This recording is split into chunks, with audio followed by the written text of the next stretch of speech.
어서 오세요. 예, 안녕하세요. 어제 조홍천 의원은 정치 시그널 나이트에서도 이 네. 선거 결과에 대한 분석을 해주셨습니다만 먼저 한 분씩 총평부터 좀 듣고 갈게요. 조 의원은 어제 하셨으니 김성태 의원부터. 아무래도 이제 대한민국 국민들 대다수는 민주당의 이렇게 탄핵 남발이 대한민국의 국정 혼란뿐만 아니라 사회적 대불행을 이렇게 이미 암시하고 예. 그걸 실행한 민주당에 대해서 상당한 우려를 했지 않습니까?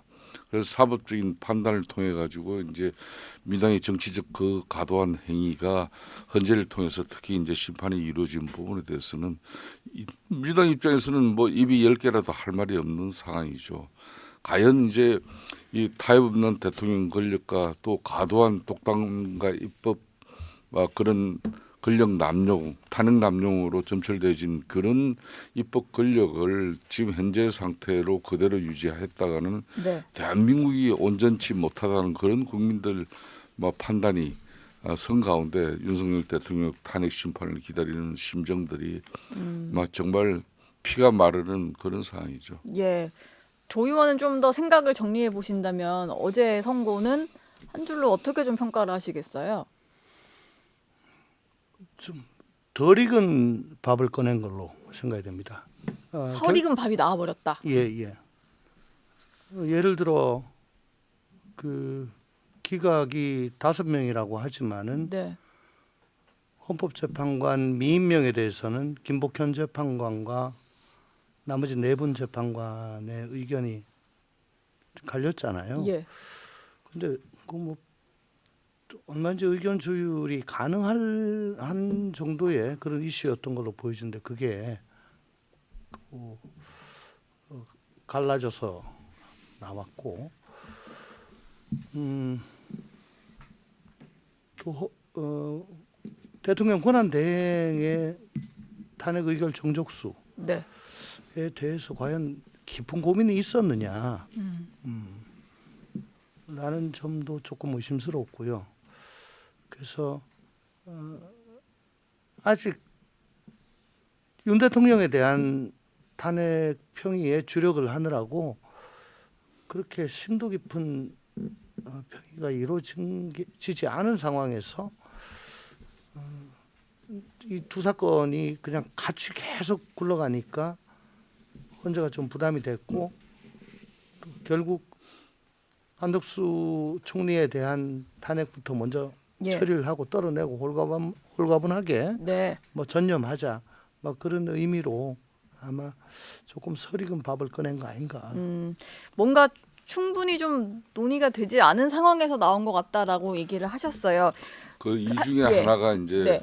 종천 의원께서도 말씀을 하지만은 이제 한덕수 총리 그러니까 대통령 권한 대행에 대한 탄핵 심판 이 결과는 윤석열 대통령 탄핵에 이제 쉽게 말하면 인용 여부를 판단할 수 있는 그런 리트머스지로 이렇게 봤잖아요. 예. 문제는 그 내용이 하나도 안 담겨 버렸어요. 그러니까요. 비상계엄이 적법했냐 뭐 네. 이런 부분에 대한 네. 이제 판단이 안 나왔어요. 그거는 이제 사전에 이제 힌트를 주지 않겠다는 그런 헌재 내부의 묵시적 아마 재판관들끼리의 동의가 네. 있었어요. 예. 이제 그 부분을 판단하지 않고도 한덕수 총리의 이제 탄핵 심판에 이제 기각은 큰 무리가 없었기 때문에 아마 그렇고 예. 만일 한덕수 탄핵 심판의 그 인용 분위기가 강하고 셌다 그러면은 네. 그 문제를 갖다가 적시할 수밖에 없었어요 결정문에는. 근데 그걸 이제 드러내고 갔다는 것은 그만큼 윤석열 대통령에 대한 이 탄핵 심판의 핵심적인 내용이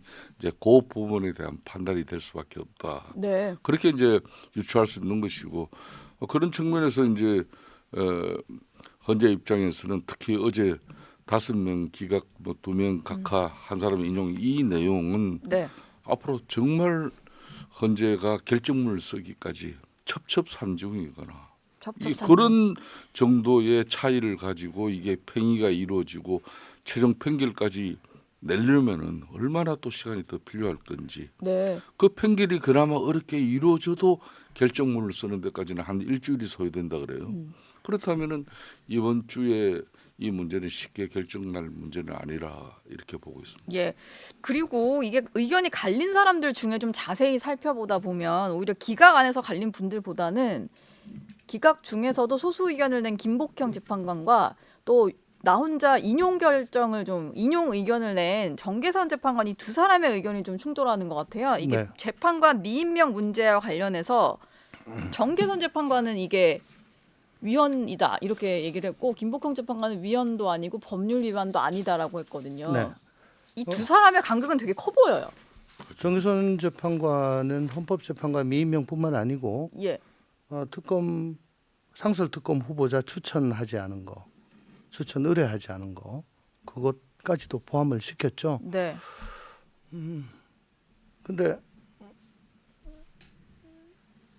헌법재판관들이 뭐 여러 가지 스펙트럼이 있겠습니다만은 그 동안의 탄핵이나 뭐 위헌이나 위헌 심판이나 뭐 그런 결과를 쭉 수년간에 걸쳐 가지고 본 바에 의하면은 그 개인 간의 차이를 평의를 통해서 굉장히 녹여내고 일치시키는 네. 그런 노력들을 계속 해왔었습니다. 네.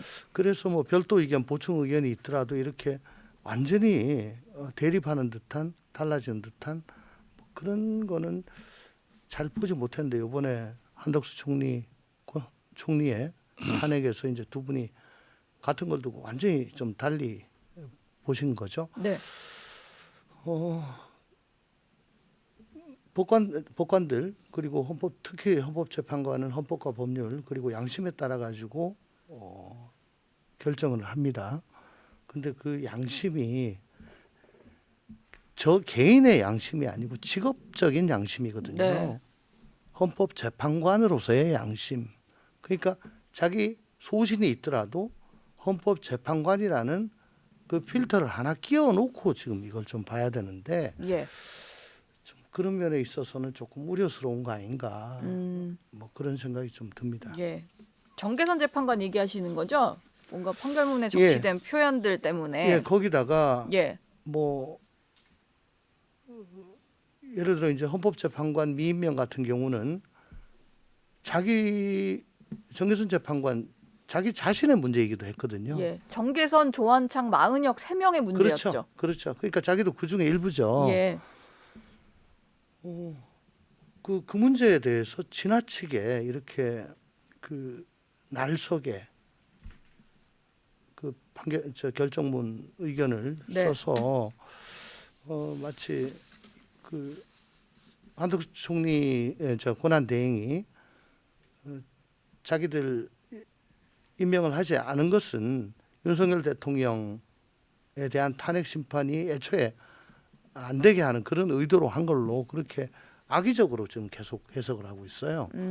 거기다가 상설 특검을 후보를 추천 의뢰하지 않은 것은 한덕수 대행 자신이 비상계엄의 공모, 묵인, 방조 예. 했다는 혐의가 있는데 그거 덮으려고 또 안 한 거다. 네.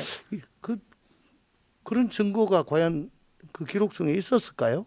그걸 그렇게 단정을 하더라고요. 그래서 그게 기록과 증거를 토대로 한 게 아니라 본인의 어떤 심정적인 심증 같은 걸로 그냥 이렇게 그러니까 거군요. 사감이 엿보인다 이거죠. 예. 결정문에 어쨌든 두 사람의 의견은 엇갈렸고 따져보면은 기각과 인용과 각하 안에서 네 갈래 의견이 표출이 된 그런 결정문이었는데 그러다 보니까 지금 설익은 상태로 나온 것 같다라는 얘기를 하시는 것 같아요.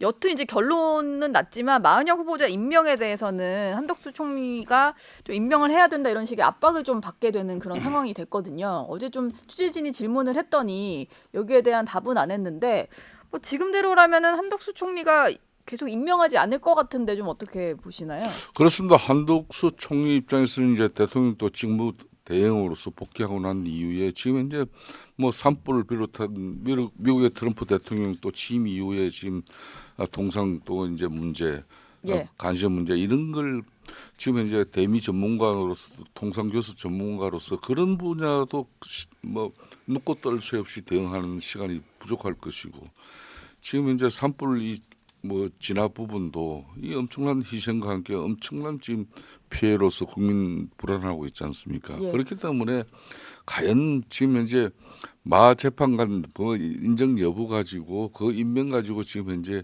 본인이 심사숙고할 시간 자체가 없어요. 없었죠. 네. 네. 그렇기 지금도 때문에 없고. 네. 과연 지금 현재 그러면 한덕수 총리가 대통령 권한 대행 지금 복귀해가지고 제일 시급한 일이 그 일이겠습니까? 아 박근혜 대통령도 8명 재판관 가지고 충분하게 탄핵 심리 이루어지고 선고했잖아요. 예. 근데 왜 굳이 뭐 만약 이 사람 더군다나 지금 현재 대통령 직무 대행이 대통령도 아닌 사람이 대통령 직무 대행하는 사람으로서 정말 신중하게 이건 판단하겠다는 그런 시간적 여유를 달라는데 그걸 가지고 또 뭐 복귀하자마자 만약 또 뭐 재판관 임명하지 않으면 또 탄핵할 거야 그 이야기는 못 꺼냅니다. 그렇기 예. 때문에 한덕수 지금 이제 대통령 대행께서는 더 신속한 지금 국제 외교 관계뿐만 아니라 국내적으로 산불 진압 뭐 비롯한 어려운 이 민생 경제에 그래도 예. 대통령 역할을 제대로 해내는 그런 행정 공백, 국정 공백이 없다는 걸 국민들에게 인식시키는 게 가장 중요해요. 예. 근데 민주당에서는 마은영 후보자 임명 안 하면 재탄핵을 추진할 수 있다 뭐 이런 얘기 하잖아요. 네, 어제 이제 엄포를 놓기 시작했죠. 근데 그 법률적으로는 가능한가요? 아니 물론 가능하죠. 가능한가요? 예. 또 같은 사유로 탄핵 소추 뭐 같은 사유가 될지 어쩔지 지금 행위 자체는 또 달라지는 거니까. 예. 근데 뭐 정무적으로 그게 조기 대선이 있을 경우에 그 민주당 쪽에 도움이 될는지는 모르겠죠. 네. 그러니까 그 당 내부에서도 아마 반대가 굉장히 심할 겁니다. 뭐 탄핵 못해서 환장했냐라는 예. 생각도 있을 것 같고요. 이번에 헌법재판관 임명하는 게 위헌 위법이라고 하면서도 파면을 정당화할 만큼 뭐 국민의 신뢰를 배반한 경우에 해당하지 않는다는 이유가 뭐냐면은 그 윤 대통령 탄핵을 하고 있는 탄핵 심판을 하고 있는 헌법재판소를 무력화시킬 예. 그런 목적이나 의도가 있었다고 엿보이지 않는다라는 거거든요. 네. 방금 김성태 의원님 말씀하셨듯이 8명 가지고는 6명은 안 되지만 예. 8명은 할 수가 있는 거니까 네. 뭐 요사정이 지금 변경이 없는데 어쨌든 원칙적으로는 해야 됩니다. 임명을 해야 되지만은 아마 한덕수 총리의 마음 깊은 속에는 왜 자꾸 국회가 다수당의 일방 독출을 하냐. 한 명씩 하고 나머지 한 명은 합의를 해왔던 그동안의 유구한 전통이 있었는데 네. 그걸 깨고 그냥 힘자랑 해가지고 나 2명 할 거야. 이건 좀 안 맞지 않냐. 더군다나 이념적으로 뭐 인민노련 뭐 이런 것 때문에 많은 의문표를 붙이는 사람한테 그걸 민주당 일방적으로 저렇게 했어야 되겠냐라는 네. 생각이 있기 때문에 저는 아마 안 하려고 봅니다. 다만 예. 저는 개인적으로 좀 걱정이 마은혁 재판관이 후보가 우여곡절 끝에 임명이 된다고 하더라도 과연 온전한 재판관으로서 자기 역할을 할 수 있을 것인가. 그동안의 생채기가 너무 낮고 네. 주홍 글씨가 완전히 붙어졌어요. 예. 정교선 재판관도 와서 저 완전히 독자적으로 혼자 딴 의견을 내고 막 그러는데 네. 마은혁 재판관 들어오면 오죽하겠냐 음. 라고 하는 국민들의 우려가 또 있을 겁니다. 예. 그러니까 임명이 돼도 마은혁 재판관이 그걸 또 의식하지 않을 수가 없고 의식 안 한다면은 헌법재판관의 존재의 자체가 또 상당 부분 손상이 되고 해서 참 개인적으로 그 헌법재판소라는 기관의 위상 또 재판소를 바라보는 국민의 신뢰 네. 같은 게 손상된 것 같아서 좀 유감스럽습니다. 마은혁 후보자 얘기를 하시니까 좀 그럴 것 같습니다. 워낙 좀 많은 공격과 비판을 받다 보니까 국민들도 그분의 어떤 과거 이력 같은 걸 너무 많이 알게 돼서 좀 임명되더라도 문제 같긴 하네요. 그러니까 이제 민주당 입장에서는 현재 재판관인들이 이제 뭐 대통령 국회 뭐 그렇고 뭐 이렇게 다양한 이제 추천 주체들이 있기 때문에 다양성이 유지되는 게 좋다 이런 얘기를 하지만은 마은혁 재판관 내정자 같은 경우는 이게 그렇다고 해서 만일 헌재 재판관으로 임명이 된다 하더라도 네. 이 윤석열 대통령 탄핵 심판 과정에서 11차례 변론기일에 이분이 뭐 심리를 한 차례라도 지켜봤습니까? 안 그러면은 그 수많은 지금 현재 사건 기록들을 하나라도 보고 이거 심판에 참여할 수 있냐 이거. 예. 변론 저 재개 그런 측면에서는 윤석열 대통령이 이제 변론 측에서 만일 변론 재개 요청 들어가면은 그럼 변론 갱신 절차가 또 이루어져야 돼요. 네. 그러면은 그 엄청난 논란을 갖다 어떻게 헌재가 또 감당하냐 말이에요. 그러니까 물리적으로 지금 마은혁 재판관 같은 경우는 윤석열 탄핵 심판, 대통령 탄핵 심판에 참여할 수가 없는 상황이에요. 예. 저는 만일 민주당 입장에서도 끝까지 그런 건 마은혁 재판관 또 임명하지 않으면 한덕수 총리 대행 복귀했지만은 탄핵을 할 수밖에 없다 그런 입장이면은 헌재도 그러면은 변론 재개 절차를 또 갖춰서라도 예. 마은혁 재판관 참여시켜 가지고 다시 이 지금 현재 절차의 명확성, 예. 절차의 정당성에 헌결이 문제가 안 잡히게끔 해가지고 심판을 해달라. 그런 입장 내요. 만약에 그러면 국민적 판단도 있을 것이고. 그러니까 예. 헌법재판소 법에 따르면은 그 결정문에 서명을 할 수 있는 그 재판관은 예. 재판한 재판관이다.